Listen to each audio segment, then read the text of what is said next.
shiri ɗum barka moftuɗum warango en to suudu radio wonduɗo ni dow tafaje ko hayre zinariya jaɓɓama min yiɗum wakkati an india ibrahim abakar kunga shiri meɗen ɗum anduɗen ɗum hononde fulɓe ɗum teddorgal yaadu kama jasmay abakar jangi teddorgal waddango en toro jomirawo walla mo ɓeyda fannuki dental mako yeeso onon ma en hinna on daidai ɗum wakkati ne dungu ne sugol wuraje radio kadi toro jomirawo walla en sabo no anduɗen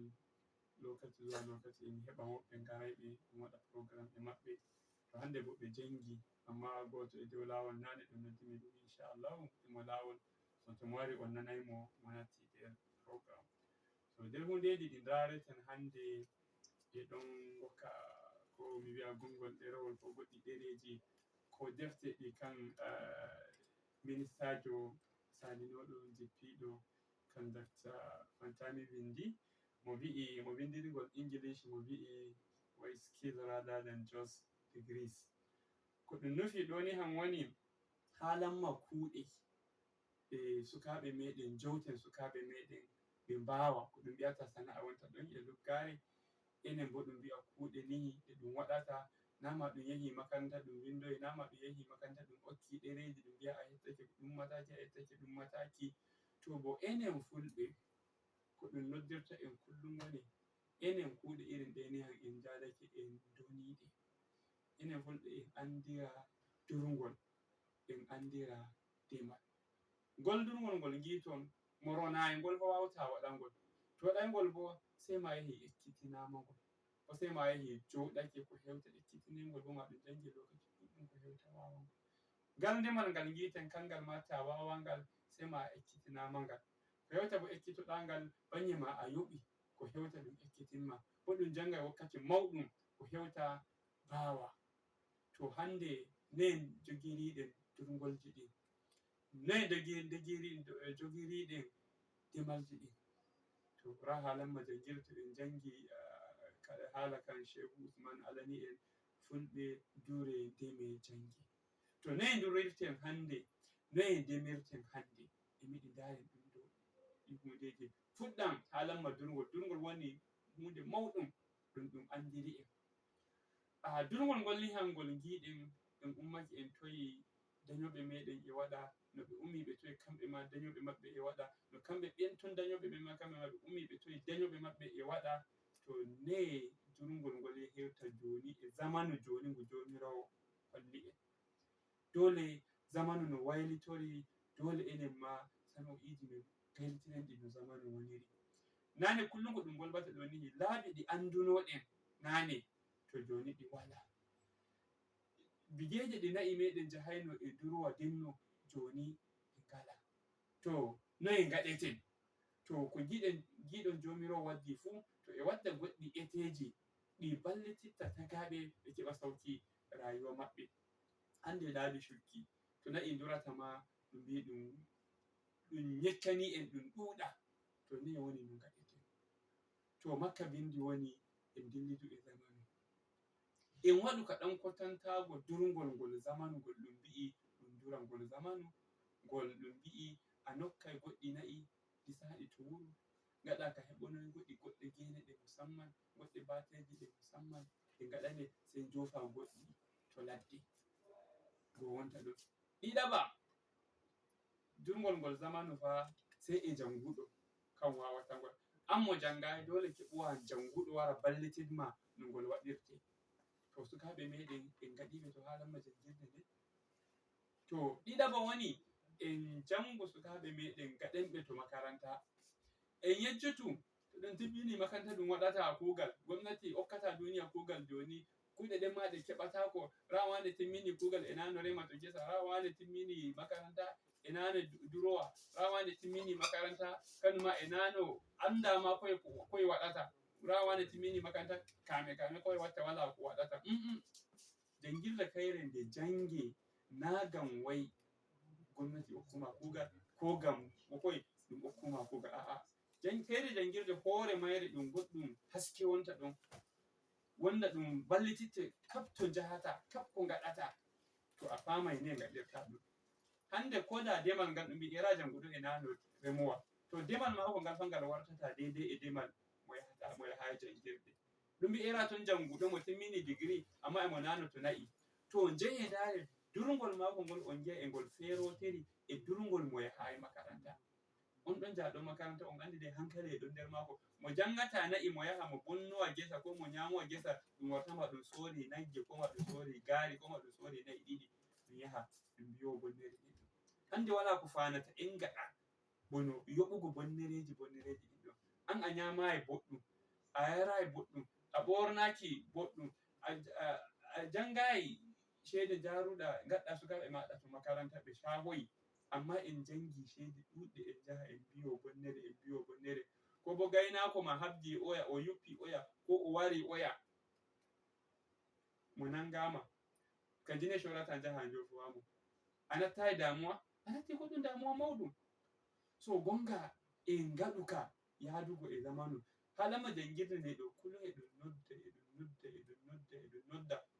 na ɗum ɓiɓɓe meɗen ɓe fu maɓɓe ɗum mbi ɗum yara jangirde ba amma en jangu woɓɓe jaren ɓe ɓen ɗon ɓe jaruɗen ɓen kamɓe garta jogano en durgol ngol kamɓe garta jogano en demal ngal. To amma ga Allah kullum e ɗum dilla e ɗum ala en to ɓawo en daru yanayi rayuwa ɗum joni no woniri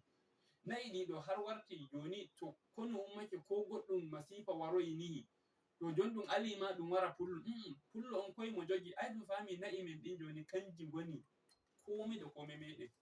Nagge kanje woni je pullo joni e yarije lumo ko miliyan nawa yiɗi hautugo yaha hauta ɗum jinya ko ɗum nawa yiɗi e yari nagge ngel ɗen lumo hala kan ɗon ka timmi. To joni sai warti na'i men ɗin ɗon kanji woni ko ɗum wiyata target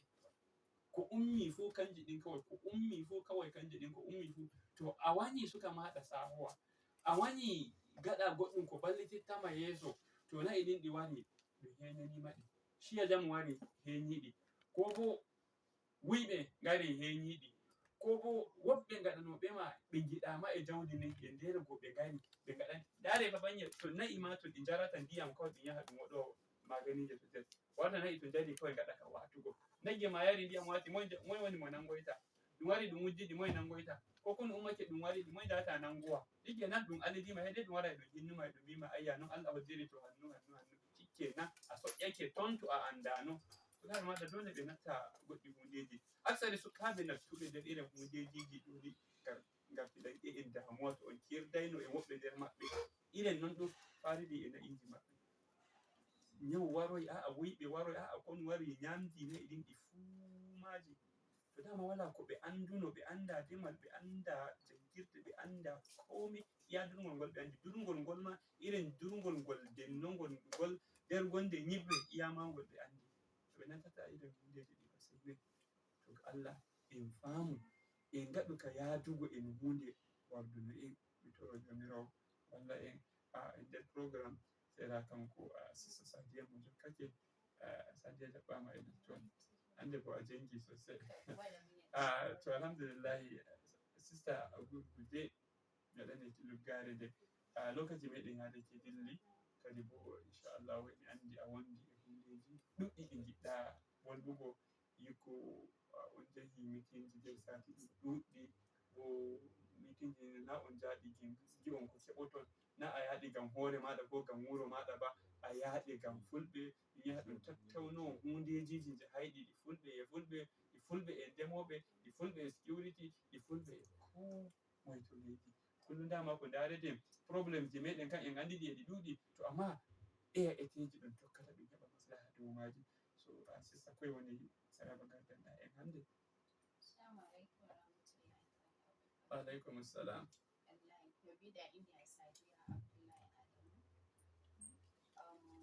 Gaskiya en gode a lot of challenge mi yi program ji da dama ko heske ne mi yi banni mi wiyata ma inda ɗo mi yi mi totto nake taadiɓe sosai ɓe mbiya a lot of damuwaji maɓɓe e meɗen fulɓe on jahi bonnonon haaɓe on jahay gujjo so woɓɓe ɓen gujjai woɓɓe ɓen gujjata onon leaders in meɗen arduɓe woɓɓe arduɓe woɓɓe bo non ɗum kawai an ɓe ɗetta nyamirki abinci maɓɓe kenan so sai ɓe gaɗa ka namugo ɓiɓɓe fulɓe ɓe wi'a ɓiɓɓe fulɓe woni wiɓe an ɓe woni kaza goɓɓe ɓen ɓe gatta aiki ke nde mi waɗiri hira e maɓɓe ɓe mbi'a wallahi goɗɗe ɓiɓɓe na ɓe wiɓe kawai mawɓe maɓɓe tututoɓe on je on gaɗi ɓe on mbi o nange mo nangama so on gari nayi ɗi mo wodi ɗin ɗe mo watta kila tutiya mo wodi nayi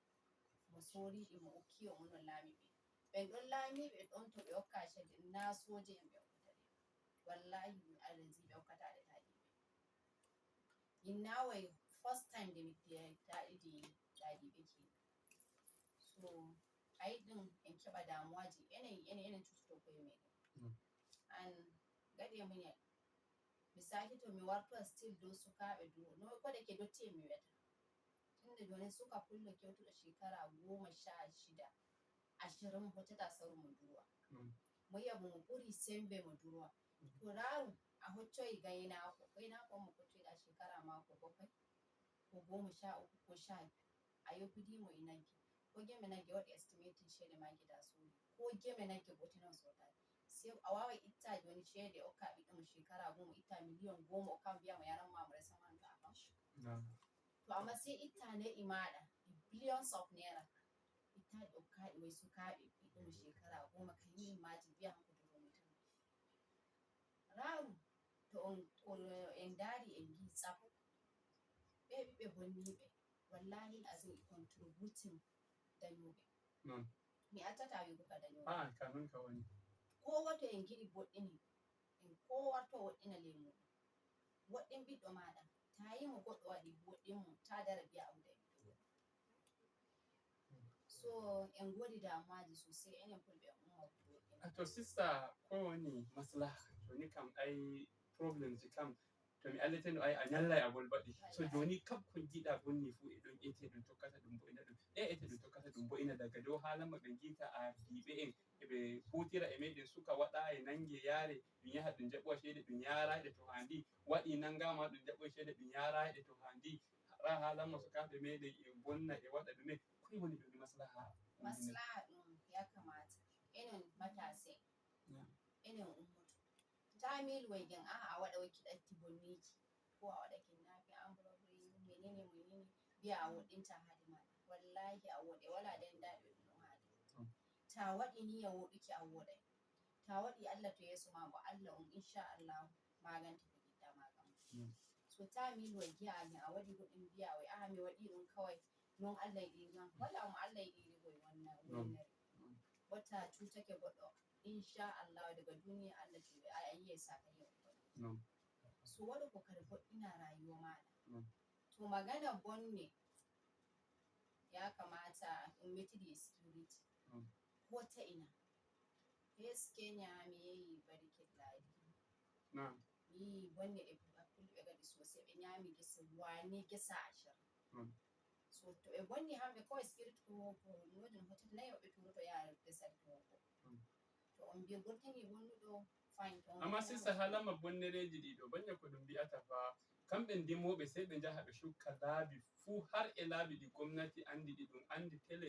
sai ɗi jaha ɗi shukke kam ndemoɓe jaha ndemowa to nayi bo dole fa nayi nyamai nayi dole nagge ma a nyami to banya to nayi ɗin e giɗi duroygo fa dole ma ɗi tokki nder deme ɗen ɗon ɗi ƴaɓɓake ɗi jaha to ɗi duroyta to tokkol ngol ɗon ɗi bonninta to ɗum mbita fulɓe bonni banya ɗum bo kamɓe ɓe ɗum mbita bonnere nden banye nde hewtaki ko nde hewti amma sai nde maunine ɗum mbiya nde bonni banye bon ɗum bo e ɗum zargo kamɓe ko'e maɓɓe ndemoɓe ɓen eɓe gondi na'iji maɓɓe banye kamɓe ko'e maɓɓe njata ɓe bonno bonnereji ɗin ɗon amma ngam ɓe ɓalwina fulɓe sai ɓe jaha ɓe ngaɗa hundeji ɗin ɗon banye bo a towai bonnuɗo daban mo ɗum yata ɗum nangowa daban so fu irin problems ɗin ɗon yeɗi keɓe to emi andi problem ɗin ɓe heɓe amma ya kamata ai ɗo security okay dama wata rani mi wima bo basani e meyongo ai ɗum yi'e ɗum ɗan burtini ɗati non still barikin ladi ɗum ɗan yaha ɗum burtinana fulɓe ɓe ɗati to sai mun yi toɗe gi'en ko hukuma ɗum wawata waɗa amma en hokkataɓe support enen kullum kawai to ɗum ummake ɗum huwai sukaɓe men goɓɓe ɗon a sista ai ba daidai ɗo en hokkan hukuma kab goɗɗum sport handi ɗum okke. So banye ɗum kan hoore majum hukuma ɗum fayi ɗum tuwa nyolɓe nder maɓɓe, kamɓe hoore maɓɓe ɓe mballita banye ɗum waɗa ka heɓgo probléme ji. Wala tagaɓe ɓe hokkata, kai mimi wala ma tagaɓe hokkoɓe hukuma ma support 100% bono pullo. Pullo ko hewta gi'a mo waɗi goɗɗum hunde duniyaru ummoto bi'a o waɗi, a tawai mo waɗanama hundeji ɗi kewti sappo. Kanko bo na kanko ni mo waɗante. So banye to giɗa pullo waɗi hunde nde wartanmo kawai wala no mo waɗata. Bano sisa mi andai ɗan njara ndiyam seɗɗan ɗo ni rano to mi hokka himɓe ɗiɗo tato ɓe volva ko hewde mi hokkata to maɗa. Na'am. Assalamu alaikum wa rahmatullah. Wa alaikum salam. Malam Ibrahim, Allah ya saka muku da alheri. Amin. Ina mai zuwa barka da zuwa. Allah ya saka da alheri. Amin mun gode Ina Malam magana da Murtala. Murtala ya hali jiya da kai shi. To a gurguje muna jin To ka. a gurguje Malam Ibrahim, ni akwai wani abu da na gani kuma zan ƙara jan hankali a kan shi. Ni dai na farko ka ga ba wani noma nake ba ko ciwo wani a ce wai ne na son wani bangare ba na son wani bangare. Maganan gaskiya tsakani da Allah wani guri da na gani an yi shuka wallahi abin nan sai ne bani mamaki. Kawai ra'ayina ya fara cewa ya za ya bara a rinka tashin hankali ba nan gurin ba a cire wani layi inda za a ce dole dabbobi ba sun zo wucewa za su rinka wucewa ko kuma mutum ma wannan gurin ya wuce sai ya taka shuka to kaga ya kamata gwamnati ta tashi a irin wannan abu ko abu ba karamin abu bane ba irin wannan abin duk shi yake tare fitina wajen da mutum yake wuta da dabbobi a je a yi shuka sai a bara a rinka tashin hankali ba an ja tare ma gurin da dabbobi za su rinka wucewa ko ina aka samu a rinka shuka ya kamata gwamnati wannan ba abun wasa bane ta tashi ta irin wannan bazar fatan za ku tashi lafiya. Allah ya saka da alkhairi. Ai hala idan kan na'am dodi da go. Assalamu alaikum. Na'am wa alaikum salam.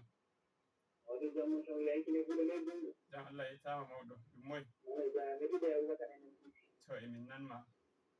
Ya gaskiya ni mani ne dole ko da Allah ta da ni. Amin amin. Da rai kullum magana da kuma da kullum ne da mata rai har da ni da ta go Allah ba ni ya ta ta. Non. Kuma ta rai ba ya kamata kawai sai dai wani kawai ga kuka tashi hankali ko. Na'am. An tare ma an da daidai za ka kamata da rana ba ya ga ya. Na'am. Kuma dole don amma ta wuri kai ma amma ya kauce amma. Na'am. To kada ya koda sai ga ya ta kuwa bane da mabida na ma ko dole yi mai ka wuri. Non. To gaskiya ya kamata kowa wada hankali da rana da mu. Non. Ne da ku a yi ma nan guda. Non sosai ma. Daidai ma an ta da daidai ma an. Ne ko tawa Allah. Non. Wannan bayani wani ma da mu da. Amin to amin jetti sosai. Na ba ni dodi da ta tabo. Assalamu alaikum. Assalamu alaikum. Assalamu alaikum. Na'am alaikum assalam. Allah rena mu dubbe. Na'am. Mai min bollata. Jan a gurguje Modibo Muslim. Hello. Na emin nan ma. Yawa ina ana kada fata alheri Allah ta kana mu alheri gaskiya ubangi da mu da kan Amin amin. mu ga da mutum ne da ke Min fami ma Modibo ko ni shawari maɗa. gaskiya ga wuri an go irin ko ko kawo albakar da kan yin da mu ga gaskiya da ya da da mai da na yau da kawo kai da Na'am. kamata kowa duk ina na hore mu wallahi kun ka su kan da ta gida wala ma ta yi da hobar ka da ka Non. idan ya biyo ji Allah kowa ke rana wa a tarar da Allah na nan gawo don ka ta biyo da kowa hakira na Non. ni a wani ta yi wa ne da ko ta yi ya da ko ta wada yi ne da Halin musulmin jetti sosai. Sai ranar don mu kashe mutan jetti. Na'am. Na'am alaikum assalam. Jam dare ne.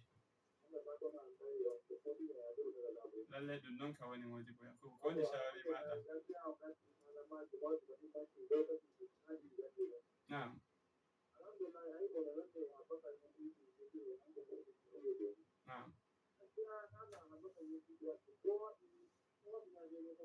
Non.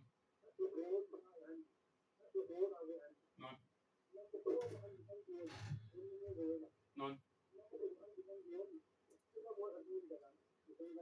Non.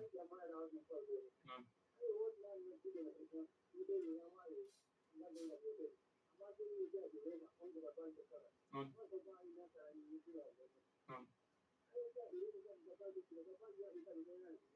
Non.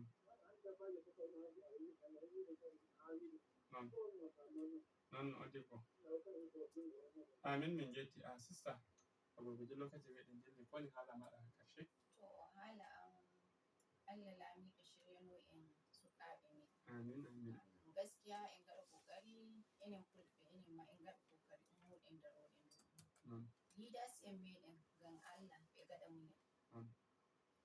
ɓe kakkilana sukaɓe ɓe goduɗen inchallah wala ɓurɗo Allah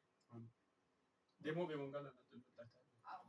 demoɓe ma hamɓe ma ɓe gaɗa kokari gan Allah nonno security hocciri aiki ɓe acca ko waɗa aiki mum ɓe maɓɓitana sukaɓe ɗate ɓe biya maka ɓe maɓɓita ɗate kullum kokari ɗum watta ɗum ɓe maɓɓita ɗate and please mi sake to mi meta kadi ɗo barikin ladi ɓe gaɗanama kofi kowa karfe 6 to waɗi to ɗum yi'a goɗɗo mo mashin pullo ya pullo kawai no gaba ɗaya amma yin fulɓe bandiraɓe mi koɗanta mi ko heɓi fullo daga 6 zuwa nde 6 dai da yamma to waɗi shi zuwa subana karfe na subana 6 to 6 kenan yawwa ɓe gaɗa kokari mi yiɗa ko mi mata sakiki an pullo mi ko hori fu left for them minni mi metini sakiraɓe am sai Allah sa ko alkhairi a nanoɓe e daroɓe shirmi ɗen bai sai to Allah yaali en sati ga rajul Allah saka ko alkhairi a efto jungo da efta nan be jungo tan efta ni ma jungo assalamu alaikum wa rahmatullah